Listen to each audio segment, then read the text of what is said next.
महाराष्ट्र शासनाच्या बार्टी आणि आरटी या संस्थांमार्फत एससी आणि मातंग समाजातील विद्यार्थ्यांना पोलीस आणि सैन्य भरतीसाठी 6 महिन्यांचं मोफत प्रशिक्षण दिलं जातं आणि त्यासोबतच 10,000 रुपये प्रति महिना प्लस 12,000 रुपये आकस्मिक निधी असे कॅटेगरीनुसार एकूण 72,000 ते 1,25,000 रुपयांपर्यंतची शिष्यवृत्ती देखील मिळणार आहे।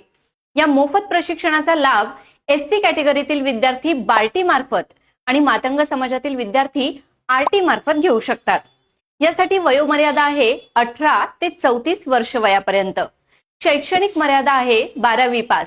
वार्षिक उत्पन्नाचा दाखला 8 लाखांपेक्षा कमी उत्पन्नाचा आणि तुम्ही महाराष्ट्राचे रहिवासी असाल तर तुम्ही हा अर्ज भरण्यासाठी पात्र आहात। बार्टी आणि आरटीचा फॉर्म कसा भरायचा तो भरताना तुम्हाला काही अडचणी येत असतील तर आमच्या इन्फिनिटी अकॅडमीच्या 9119587191 किंवा 9226018181 या क्रमांकावर संपर्क साधा। बार्टी आणि आरटी संदर्भातल्या तुमच्या सर्व शंकांचं निरसन इथे केलं जाईल। इन्फिनिटीच्या नाशिक आणि पुणे ब्रांचला व्हिजिट करा आणि सोबतच या व्हिडिओच्या डिस्क्रिप्शन मध्ये दिलेला गुगल फॉर्म भरून तो सबमिट करा। धन्यवाद।